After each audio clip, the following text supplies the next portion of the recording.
Hi, I'm your host, Jürgen Strauss from Innova.Buzz, and I'm really excited, especially excited today to welcome to the Innova.Buzz podcast all the way from Atlanta in Georgia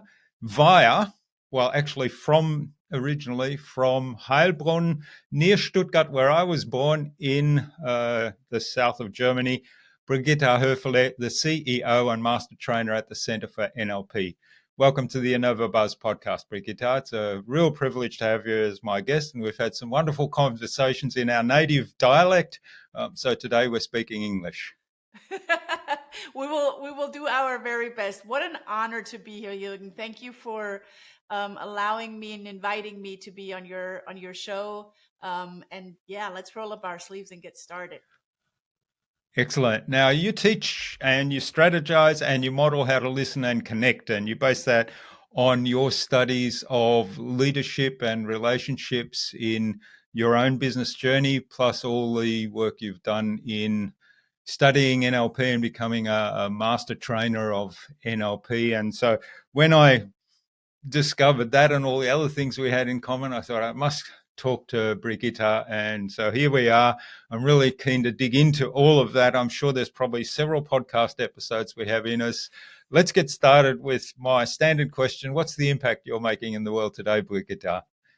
What's the impact that I'm making?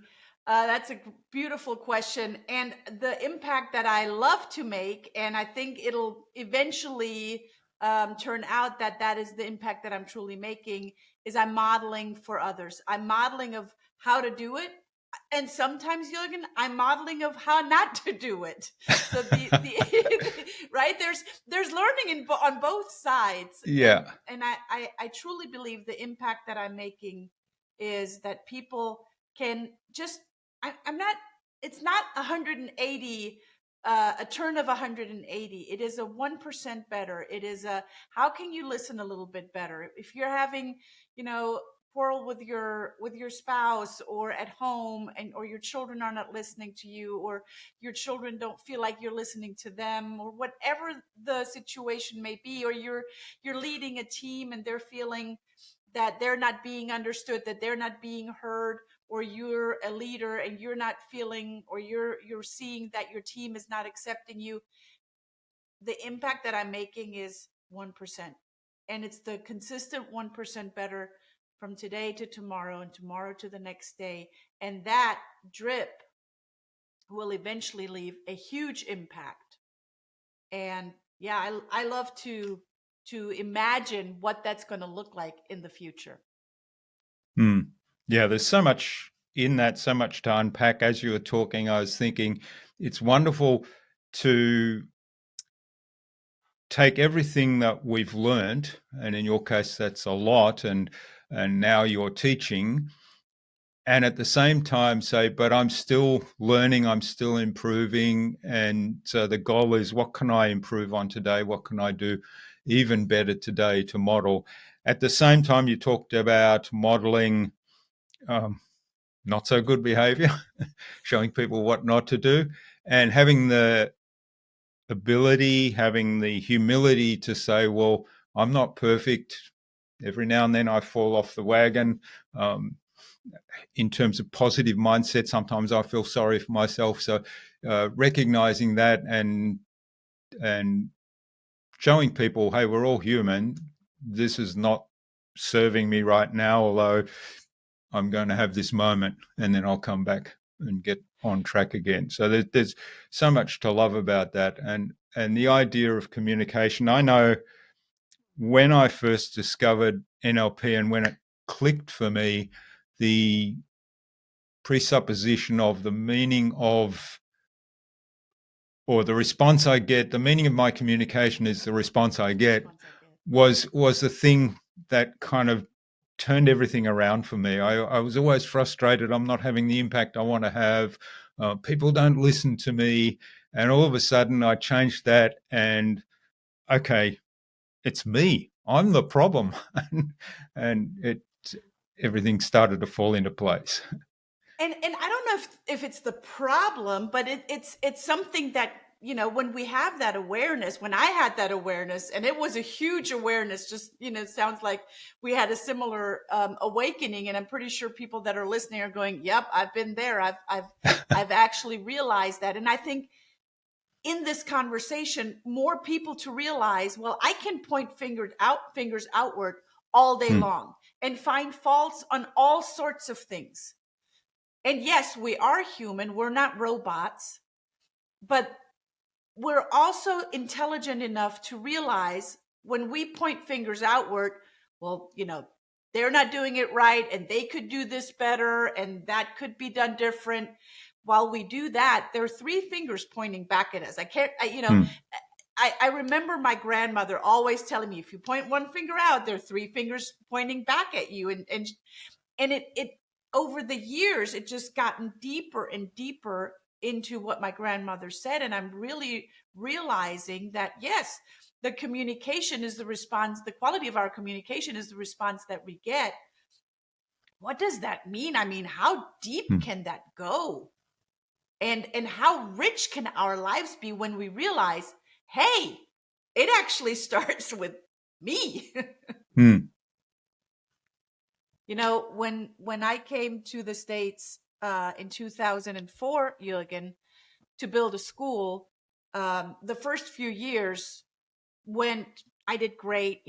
I was like, hey, I'm from Germany. I'm from the Stuttgart area. We make two great cars. And I lived in Munich where there are other two great cars made. So that's a portfolio of four great cars.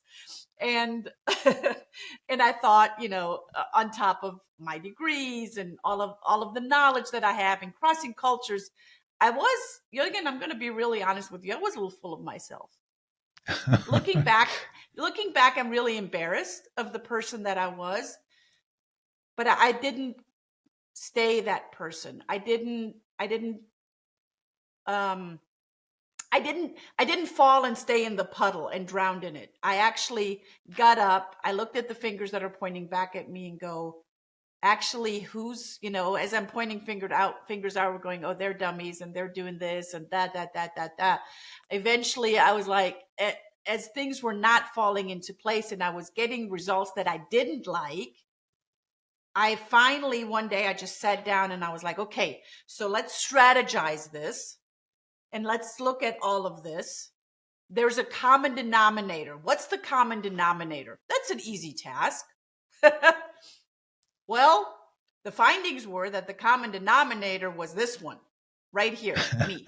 Yeah. That was a bitter pill to swallow. I was like, okay, so if I'm the common denominator and things are not working, where do I even begin? Like, what do I even do? What are the things that I don't know yet? When you're so full of yourself, as I was, and looking at what is it that I don't know yet? And there's so many leaders, so many people out there that are quick to say, I know that. And when you say, I know that, then all learning ceases. There's no room for improvement. There's no possibility for becoming vulnerable and learning more and looking at what is it, where do I start? What is it that I need to do? And I think that was the hardest part. Where do I even be in the circle of, I don't know, where do I enter that circle? Because it's hard to enter a circle somewhere. When you did that strategy exercise or whatever it was, and you came to the realization, hey, I'm the common denominator here, what were the first steps you took? How did you get started on the journey that led to where you are today? I remember one of my professors when I still went to school, when I studied communications, he said, you have great things ahead of you, journal them. And now I wish I would have taken his advice to journal the times that, like the really hard times. I didn't do that because there's, the nuggets I could find there. So, but let me go back to what, once I realized things got to change, but I don't even know where to begin. I remember reading in a book a while ago that said, keep the main thing the main thing. I think it was John Maxwell. Keep the main thing the main thing. And I remember that, and it was such a vague and broad concept of keeping the main thing the main thing. So I was pondering over that. So what is the main thing? What is the main thing here? And what am I keeping the main thing? And the main thing was keeping the business going, making it was a school, right? Or it's still a school, making the students feel welcomed and a place of belonging where they can learn, making the parents feel like they can trust us, that we teach their children because they're paying a nice amount of tuition money, and making the teachers that are working in the school appreciate it and honored that they get to work in such an incredible school to teach the children, so the parents can trust that the children are learning what they need to learn. So it was like a triangle. And that, for me, that was the main thing. And at the same time, that took me out of the equation. But yet it made me the foundation of everything. And I realized that in order for me to grow, I must continue to learn. I must continue to either go to school or take some courses, and that's where I started. I was like, okay, so what courses can I take? What can I read? Where can I go to school? And I realized that if I would just add more school hours, like going to, I would say, a regular university, that would be great, but that wouldn't really, and I'm going to use a word that I usually don't use, but I'm going to use it for lack of a better one right now, fix me. I then realized, going through that process, I want to work on me. I want to work on what's going on in my brain. I want to work on becoming a better human. In order to lead other humans, I need to be a better version of me so I can show appreciation for my staff, so I can show appreciation for the parents, so I can show appreciation for the people around me. And that's when I learned a concept that I never learned in Germany. You get to appreciate this. To actually love your clients, love the people that you're working with. And that was such a foreign concept. And when I realized I can do that, they're not my enemy. They're part of something greater. I can care for them. I can love them, and I can show them love and appreciation. That was a game changer, Jürgen.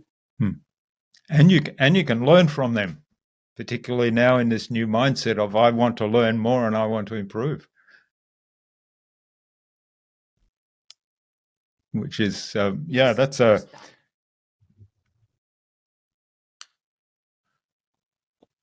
that's a big one. Yeah. But so again, there's some. It wasn't easy. That was no easy task, but it was a really important one. There's something you said there that I'd like to pick up on, and it's certainly around, I mean, people listening to this podcast are all lifelong learners. They're all listening to this podcast, listen to a whole lot of other podcasts. They do a whole lot of programs and all kinds of things to learn more, to continue their own development. The idea for people that are looking for that learning to say, I need to fix myself. So I think you probably agree with this. None of us are broken. Right. That's why I said I usually don't use that word. Yeah. And we have everything we need inside of us. We've just got to develop it, evolve it, and sometimes bring it to the surface, which comes back to the whole idea of communication. And you mentioned before journaling as a way to get some of those thoughts out from maybe what's inside of us, what's unconscious, maybe something that we were thinking 20 years ago, come back and revisit that now and say, wow, I've come a long way. Talk to us a little bit more about this whole idea of using communication with ourselves to tap into some of those things. Yeah.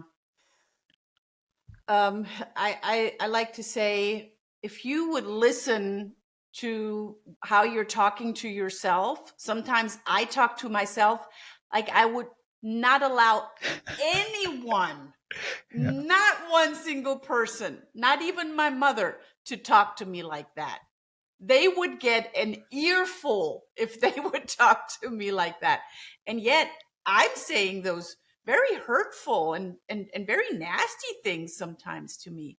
And I don't even realize it. And that's, I think we all have that within us.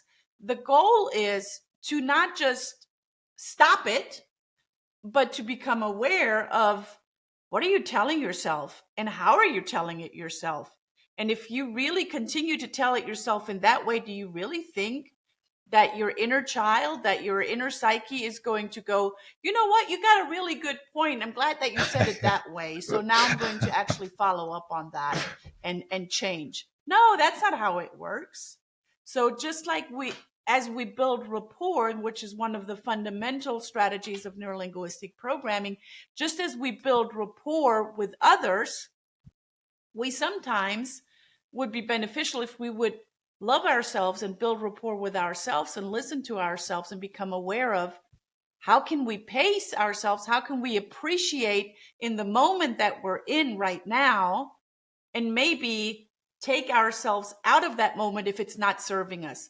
And I'm saying all of that, it sounds very simple, Jürgen, but boy, that is one of the hardest things, right? Mm. And it starts with that acknowledgement and awareness that, yes, I am using those words. Yes, I am using that tonality with me. And yet it's not changing anything. So the concept that you said earlier, the meaning of the communication is the response that we get.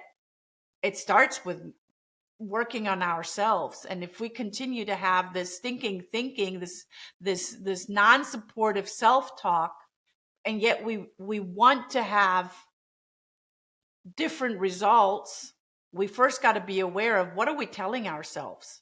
I'm not good enough. I can't do this. I'm to this. I'm to that. I never did this. They always do this. And then I do that. There's so much mind chatter that's going on. And it truly only will come to the surface when we are vulnerable enough and allow it, and actually go and seek someone that we can talk this through and strategize it and let it out. And maybe journaling is a great first step to that, just writing it out. And then realizing, if we're really journaling, not, hello my dear diary, today is March 17th and I am feeling very happy today. That's very superficial, right? I've seen those journals because I've wrote those journals before myself. But when we really write down what's moving us, what gets in the way, what's working, what's not working. I like to call it daily inventory. What's really working and what got in the way? Well, you know what? My mind chatter of, this is hard, I can't do this, I don't have all of the resources, I don't have the money, I'm not good enough. And then really digging deeper on, when did you decide that you're not good enough? When did you decide that you don't have the money? When did you decide all of these things that you're telling yourself? Because they're all BS.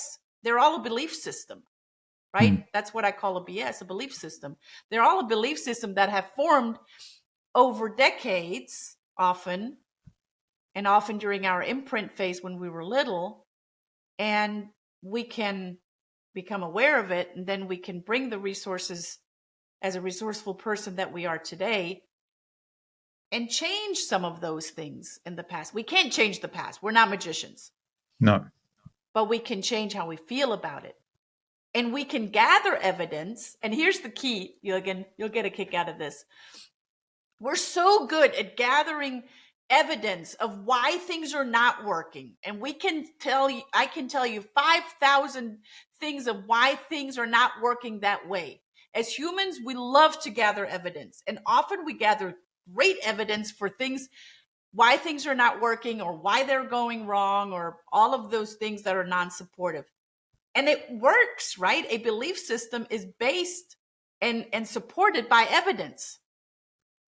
So if it works That's in a right. non-supportive way, here's the good news. It actually It works works the in other a way. positive and It's supportive way too. yeah, All we got to do is start gathering the freaking evidence. That's all we yeah. got to do. We change our focus. You talked about the John Maxwell quote, "Keeping the main thing the main thing," and it's the old story of, if we buy a red Tesla, all of a sudden we see thousands of red Teslas on the road that we'd never noticed before. And how come there's so many red Teslas around all of a sudden just because I bought one? No, they were always there. You just didn't notice them. You didn't pay attention to them. So it's focusing on a different belief system, and all of a sudden you see the evidence that that belief is actually pretty good too. Yeah. And again, very simple, but not easy. Not easy. Yeah. Yeah, I've struggled with journaling. I'm a very haphazard journaling journaler at best, and I do the same thing. I felt good today. I had a good exercise session. The bike ride was fun, and that kind of stuff. And then I think, well, this is really not very helpful when I come back and read it again later on. The idea, and I've discovered a prompt. It's an app actually that prompts you to look at what worked really well today, what were some of the barriers you faced, and what are the action steps I'm going to improve on. And I thought that's much more powerful because it kind of focuses in on that. I'll have to take your suggestion and add the self-talk part to that, because I've been talking a lot to people in the speech group, the speaking group I'm in, about self-talk, and in the light of a lot of people join this group because they're afraid of public speaking. They're afraid of public judgment, actually, but so that gets in the way of them speaking. And then they get up and they say things like, "Oh, I'm really sorry I'm nervous today," or "I'm really sorry I haven't prepared this as well." And so that's the first self-talk. And I say, we don't need to know that. In fact, don't even say that out loud, because what you're telling yourself is, this is going to suck because I didn't prepare it well enough, or this is going to suck because I'm nervous. I said, A, we probably won't be able to tell. B, you're just setting yourself up for failure by sort of embedding that as almost as a command to yourself. And so to start to become cognizant of those and write those down, I think is really valuable. And you're right. It's like a post-hypnotic suggestion to ourselves, and it then becomes a piece, because now it's an affirmation, and then they go back and say, "See, I told you, I told you sucked. so. Yep. See, I told you." So it's again, it's evidence. Hmm. Isn't Yeah. it fun? How interesting we are as humans. But once we have the lenses of what like the patterns, what that looks like in a non-supportive way, it's the same pattern, only on the flip side, in the supportive way. If we strip down just on the scaffolding, like I like to, look at the scaffolding, and where you and I grew up, there's, when houses are built, I don't know how things are in Australia, but when houses are built back in Germany, there's a big scaffolding that is put up on the entire structure. So then the building, first the framework, and then the building can be built within that scaffolding. And when we can have that, when we know the scaffolding, the it's not even a framework, it's just the bones, and we know what it looks like, and we don't like what's being built inside of the scaffolding, we could just take the scaffolding, take it over here, and build something that we really, really like. Yeah, I love it. You You mentioned earlier about some of your own self-talk and how brutal that is, and how you wouldn't let anybody else talk to you like that. And I often think, oh, I hope nobody talks to me like that. You know, I might have a thought like, man, that was stupid. and that's probably one of the more harmless ones. How do you get to the position of um, reversing that, turning that around, and then looking at the belief that underpins that? Why am I saying that to myself? Like there's an incident, maybe I trip over the stairs and say, man, you're clumsy. So that's the negative self-talk, and that's only a trivial little thing, but there's a complete belief system that underpins that impacts on a whole raft of much more serious things, and gets in the way of me achieving certain things. How do you kind of get at that, and first of all be aware of that, pick that up in the moment, because a lot of that conversation is unconscious, right? It's very Pick unconscious. up those unconscious, make it conscious, and then externalize it to the point of view of, no, you don't get to talk to me like that. Yeah, there's several steps. So let's just take the clumsiness, right? And we can insert I'm fat, I'm dumb, I'm insert whatever it is. And when you tell yourself I am, that is an affirmation. Like Hmm. on the flip side again, I am healthy, I am successful, I am wealthy. Those are all positive affirmations. And when we tell ourselves, oh, that was, I'm clumsy, or I'm fat, or I'm this, or I'm too this, or I'm too that. Those are all affirmations. And then when we do say we trip, to take your example, I trip, and then I tell myself internally, I'm clumsy. Well, that's another affirmation. So it strengthens the belief system. B, that's evidence. There you go. Here I am again. More evidence. Just stack it on top of the other evidence. And therefore it becomes more your truth. So in order, when you are journaling or when you're realizing this is what you keep telling yourself, and I think it can boil down in a person to 3 to 5 major beliefs that they have: clumsy, fat, skinny, whatever, dumb, or socially awkward, or not able to drive, or whatever someone is telling themselves. So if you look at what's the five, let's just say 3, because 3 is easier than 5. What are the 3 most reoccurring belief systems that you catch yourself? So now you're programming yourself. That's the P in NLP, the programming part, that you have programmed yourself to tell yourself that. So when you're becoming aware of, and that takes some conscious paying attention in times where where those things happen subconsciously. So, you wake up, you go into the bathroom, and you look in the mirror and you tell yourself that you're ugly.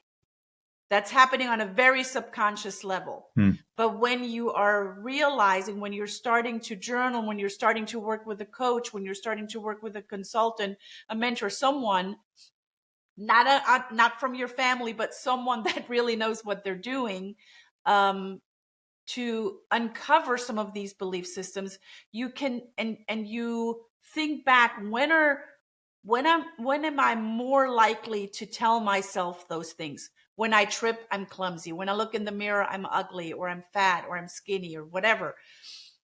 So you can program yourself to start paying attention, to catch it, because it happens in a nanosecond. Catch it, and then you got to be ready to have an affirmation that you want to replace that thought with. So rather than telling yourself I'm clumsy, you can tell yourself that you're very balanced, or you can tell yourself that you're, walking with strength on Mother Earth, or whatever it is that you want. Or instead of saying, you're ugly, or I'm ugly, I'm beautiful, I love myself. And if that is not resonating with you yet, then say something a little bit more neutral. I am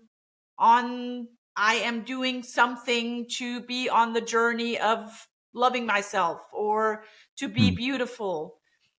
So you want to, as in rapport, when you're building rapport with someone else, you're constantly testing. When you have a conversation with someone, you build rapport with someone, you build a relationship, there's like a built-in test. When you say something, your subconscious mind is paying attention. How does that land with the other person? You see it in their face. They might go, raise their eyebrows and have an agreeing nod, or they might frown and they might shake their head. And all of that, again, happens very subconscious, and it gives an immediate feedback to my subconscious mind. They didn't like that, or hey, they liked it a lot. And that's just through, nonverbal communication. The same happens within us. When I say an affirmation, rather than saying I'm ugly and reframing it and then saying I'm beautiful, there's a test in that. And the test is, oh, you're just lying to yourself. So there's then more self-talk. Who are you even kidding? Look at you, right? So you want to you're programming yourself to pay attention to what else comes up when you're having that reframe. And then you can look at, where does that all stem from? Like, where does that come from? Who told you you're ugly? And that happens over time. That is not like a 5-minute conversation. That's right. That will reoccur, and it'll come up. And eventually you might realize, well, wait a minute. It was the pastor's wife that always said something behind my back. Or it was someone silly, right? Or it was my teacher that always called me clumsy. You'll appreciate this, and I'll translate it for everyone that's listening. But my oldest sister, she's 10 years older than I am. I'm the baby of the family, and if it were up to my parents, my dad had a vasectomy, and 2 days before the vasectomy, they conceived me. So I'm meant to be here. So I'm 10 years younger than my oldest sister, and I was like the doll for my sisters. I have a 9-year-old older sister and a 10-year-old older sister. And my oldest sister always called me Digale. She always called me little Fatsy. Yeah. That was her way of showing her love to me. But guess what? That's who I was. I was Digale for a really, really long time. And I hated every pound on my skin, on my body. And it took me years until I realized that my sister lovingly called me that, and it became my truth. And she never meant any harm, ever. And yet it became my truth. Until I decided, and it was a conscious decision, that is not my truth. Yeah. Yeah, it's a fascinating story, isn't it? It's I can share some stories like that go back to my very young childhood. But yeah, that would take us into a very long episode. Well, what I did want to follow up on, you talked about standing in the mirror and saying, okay, let's take the I am fat example and say, well, no, I don't want to be fat. So I am skinny, or I am athletic, or I am beautiful. I'm exactly the right shape and weight. And then seeing how that resonates. Now, in my experience, doing something like that is kind of like, you feel either a little chill run up your spine, or you feel a queasy feeling in your gut or something. That's your unconscious telling you, calling BS on that, right? So they're the things to actually pay attention to.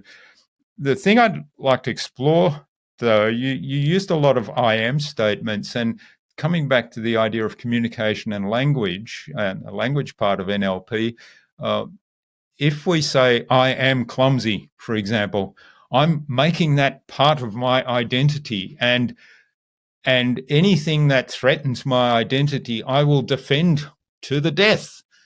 Whereas if I say, man, I just had a clumsy moment, I can reframe that very easily without challenging my identity. So talk to us a little bit about the use of language in that kind of context. So you're with that kind of reframe, with a contextual reframe, you're disassociating your being from the actual event. So you're going from I am clumsy to and it's literally, I mean, look at my body language. It's a shifting to the side and looking at what happened. It is disassociated, because when you're saying I am, you as you said, it's identity, and you are associated, you are in it, you are it. And when we look at what Robert Dilts teaches on the neurological levels, the identity is one of the hardest parts within the neurological levels to change. It's right before purpose and mission. So the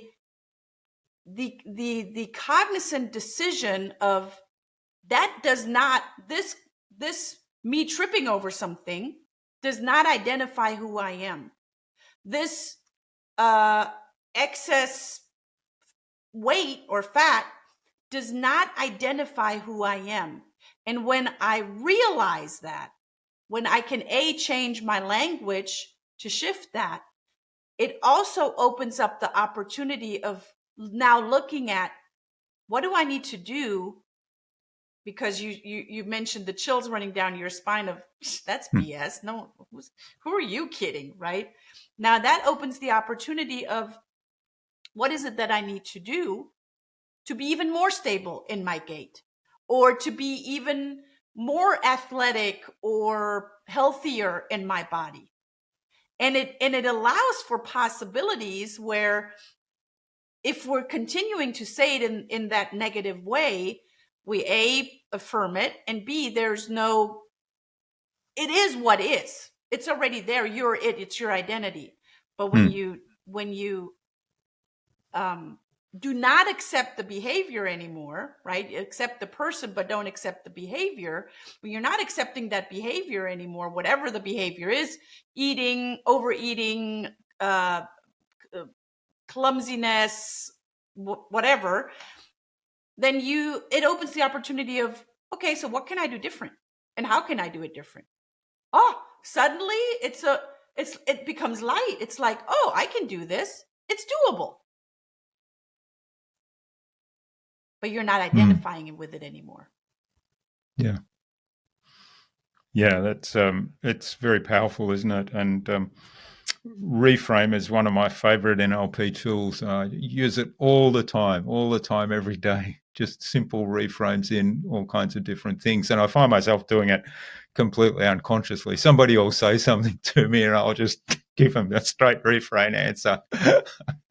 Oh, really? Never? I can never do this. Oh, really? Never? Was there ever a time when you could do it?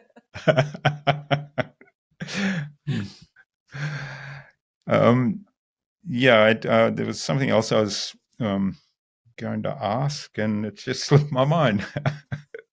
I'm so forgetful. What you wanted to say, Jürgen, is, I will remember in a minute what I wanted to ask Brigitta.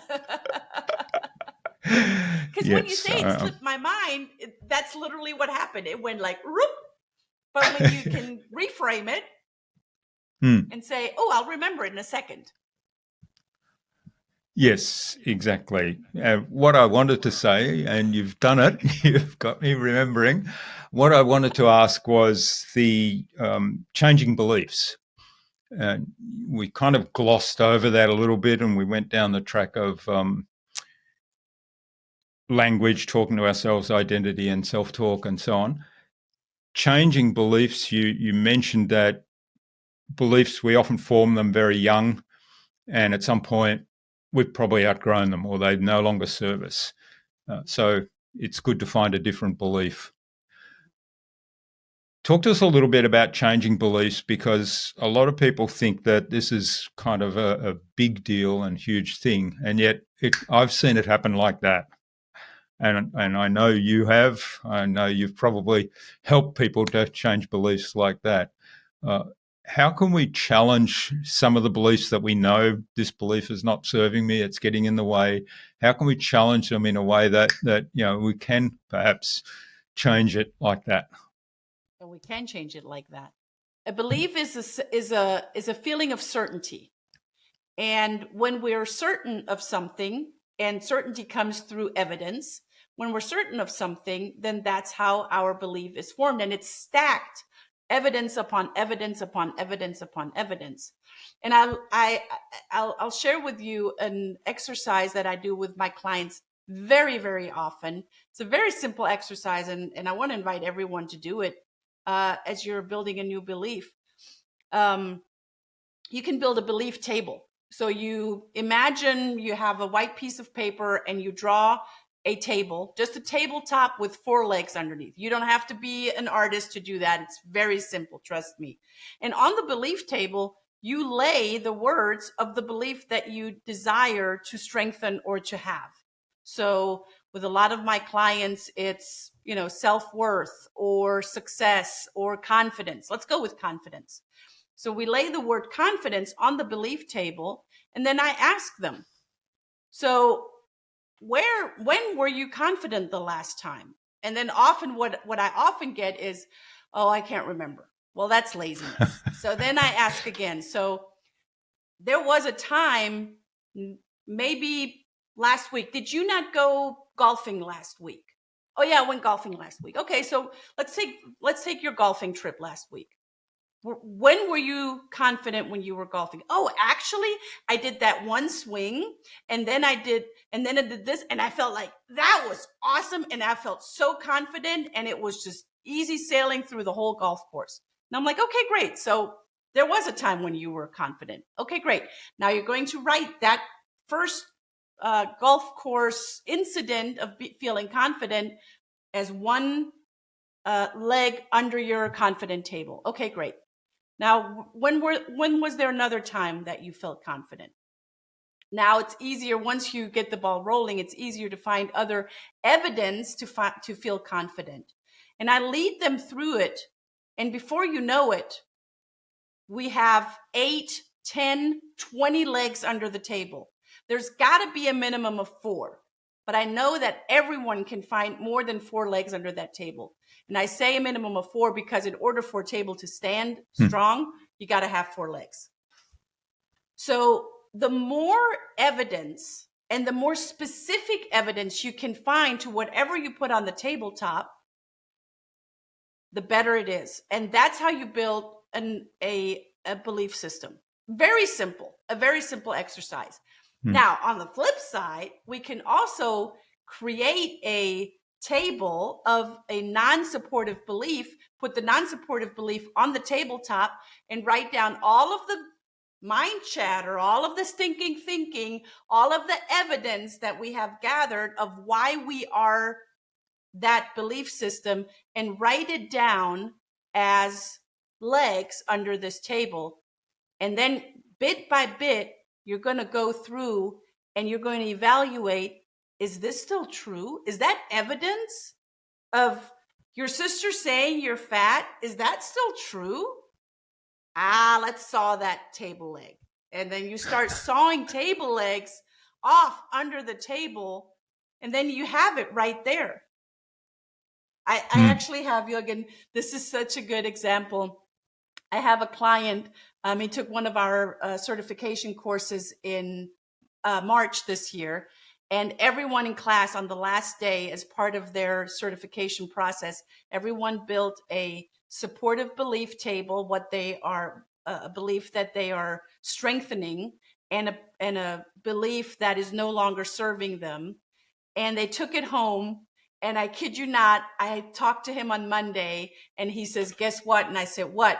He says, remember what we did in class on the last day? Well, the dog literally ate my homework. He ate my non-supportive belief table. And I'm like, well, there you go. Chewed up It's all the gone. legs. Yeah. Yeah, I love it. I love it. And yeah, I love the metaphor of the table. And yeah, it's really, I talk to people all the time. Like I had a conversation recently where people have said, "Oh, I don't like change, and I don't deal with change very well." And then got to talking about choices, and I say, "Well, I've got no choice in that change." And then it comes back. Then they generalize from there. Well, I don't have a choice in anything, and and then I do. I don't quite do the, oh, really? You've never ever had a choice in your mind? I said, well, did you choose the clothes you're wearing today? Or did somebody else choose them for you? Oh, no, I chose them. Did you choose what to have for dinner tonight, or did somebody else choose it for you? I've got to be careful with that one, depending on if I know they don't cook, I don't ask that one. But there's a whole bunch of things like that I can say, and all of a sudden, oh, yeah, I chose what I You have a wear. choice. I chose the route I drove to work today. Um, I chose what time I got up this morning. I chose what time I went to bed last night. I chose which movie to watch on Friday night. I chose the wine that we drank with dinner on Friday night. Hey, you're a master of choice. Evidence. Yeah. So, yes, reframing can be so powerful. Well, It's this is absolutely wonderful, Brigitta. We could go on talking for hours and hours and hours, and maybe we can easy. schedule another episode at some point. But I think it's a good time now to move on to the buzz, our innovation round. So 5 questions I ask of every guest, and the idea is that you'll give us some really insightful answers that inspire an action, a specific action from the listener today, so that they can go and do something awesome and build their confidence muscle, add to that table, to those legs of the positive belief. Super. So, what's the number one thing anyone needs to do to be more innovative? Listen. Li- like not just listen with your ears, but listen with your entire being. Listening is so important. And in NLP, we, listening with your eyes, listening with your sense of touch, we call it calibrating. Do you want to become a master at shutting up and not wait? Because some people get listening and waiting mixed up. It's not waiting, it's actually listening and really paying attention with all of your senses. Yeah, I love that. And it's the last episode we recorded an hour or 2 hours ago. We were talking about listening in terms of having great conversations. And I said, well, one of the issues with listening, people think listening is just waiting their turn to speak, and all they're doing is figuring out, okay, what am I going to say? Do I agree with this or not? Formulate my response. Whereas you've got to shut that down, suspend any judgment, and just, as you say, listen with your ears, eyes, senses. Yeah. Excellent. What's the best thing you've done to develop new ideas? Listen. Listen. um, yeah, listen to others and listen to myself, listen to my family. If it weren't for me listening, and I think it was the Dalai Lama that said it, um, if you only talk, you hear the same thing over and over again, but if you listen, you actually learn something new. And when we learn something new, I love the idea, and I teach it, the idea of learn, do, teach. So when I learn something new, I do it, I implement it, and therefore I model it. It's another law of NLP. I model it to others, therefore I'm teaching it. Yeah, so taking that step. So what you learn by listening, taking that step of, okay, I'm going to try this out, and then in Implement. in public, model it and teach it. Yeah. That's I right. don't know who it was that said, if you want to learn something, teach it. Um, but I'm sure there's a quote similar to that. For sure. All right. Favorite resource you use most often?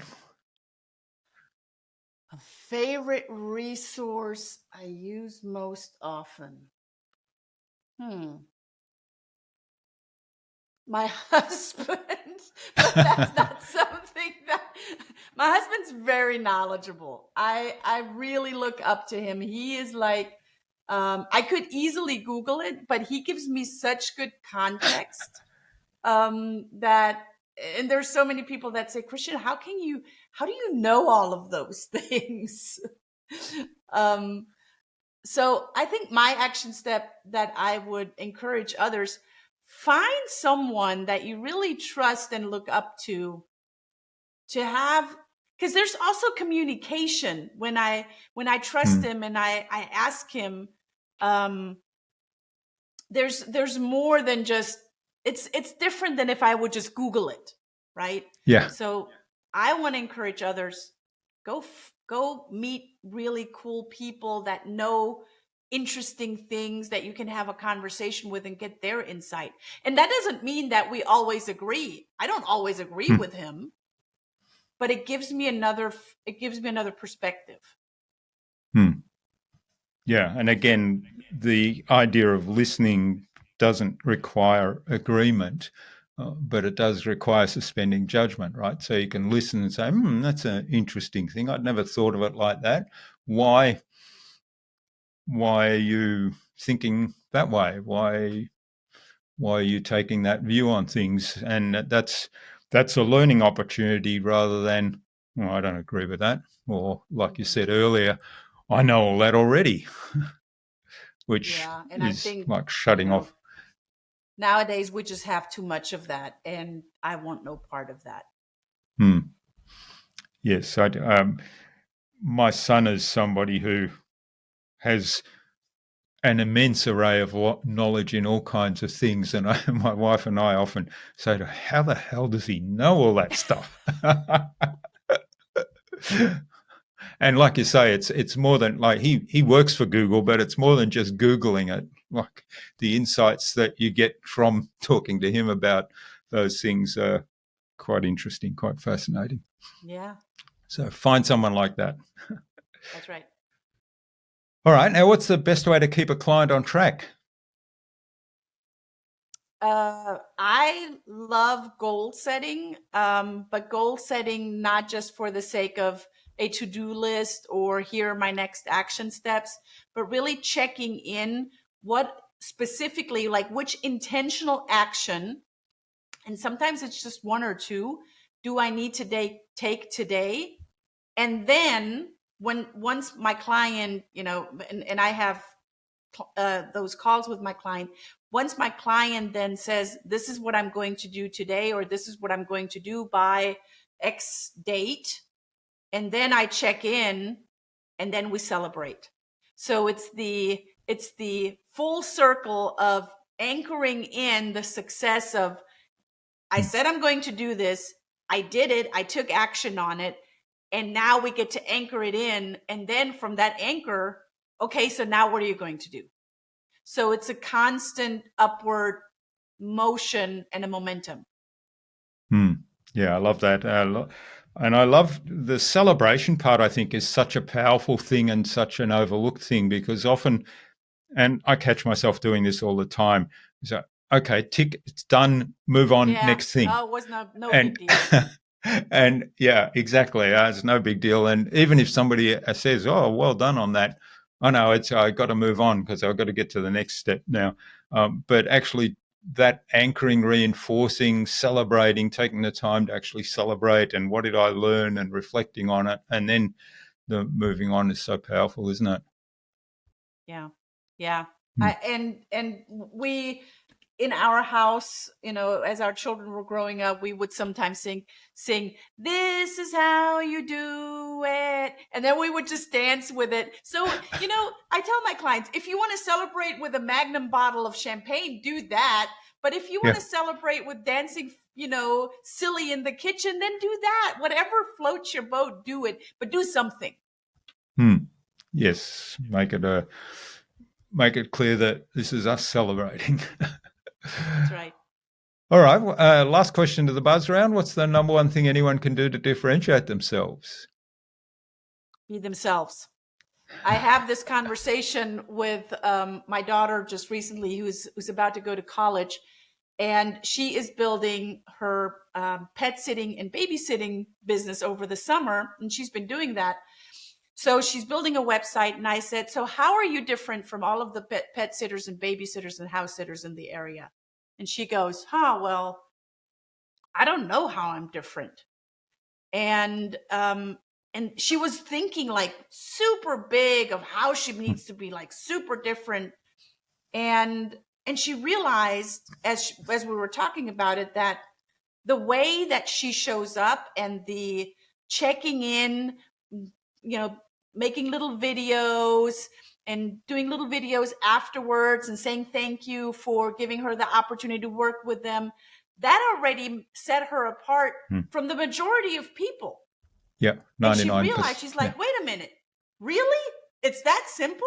I can differentiate myself just by doing that. So it doesn't have to be anything big. And I think the smaller it is and the more mindful it is, the more impactful it is. Yeah. Yeah, there's a really important message there. And also it comes back again to a conversation I was having in the last podcast, which is the things we often do things that others highly value and we take so much for granted. So it's coming back to this awareness of, oh, I do that all the time. Isn't that the way everybody does it? Well, no, it's not. 99.99% of people don't do that. You do. And people notice and say, wow, I got a personal video from my pet sitter, or I got a video from my pet sitter showing me my pet, and while I was on holiday, and showing that my pet's absolutely loving the attention it's getting right now, and it's having a wonderful time. And that not only is that giving a personal connection, that's making me feel like, oh, I can relax on my holiday because my pet's being taken well care of. That's right. Yeah. Wonderful. Love it. All right. Well, thanks so much for this fabulous conversation, Brigitta. Now, where can people find out more about you, about the Centre for NLP, and maybe even get in touch and say thanks for what you've shared today? Yeah, very easy. I make it very simple. So simply Google Brigitta Hoeferle. There's only one Brigitta Hoeferle out there, BRIGITTA HOEFERLE, or even easier, Google Center of NLP or centerofnlp.com. I'm on all social media with Brigitta Hoeferle, and we're on all social media with Center of NLP. So it's very simple to find us. Excellent. And we'll have links in the show notes as well so people can click straight through. So, Brigitta, what action would you like our listener to take out of today's conversation? Action step and a reflection on that action step. Well, I think one action step that I encourage everyone to take is take inventory of what works for you and do more of that. And when you're becoming aware of something that you continue to do, but you either don't like doing it or it's not serving your results, then replace it with something that's more beneficial to you. And this is what I leave with a lot of my clients. You become what you think, and you attract what you feel, and you generate what you articulate, and you create what you imagine. Love it. That's fantastic. All right. Well, that's a pretty clear action, and I'm curious, share with us what you come up, if you're comfortable in sharing it. I imagine some of that might be highly personal, but if you're comfortable in sharing, then please do share it in the comments to the episode, or send Brigitta and me a message on social media or an email. So thanks so much, Brigitta. I've really enjoyed the conversation today. Thanks for sharing your time with us, your insights, your wisdom, your stories. And I'm looking forward to staying in touch. And I was reading on one of your about pages how you bake a mean Hefetzopf, and you'll have to read about what that means if you don't know what a Hefetzopf is.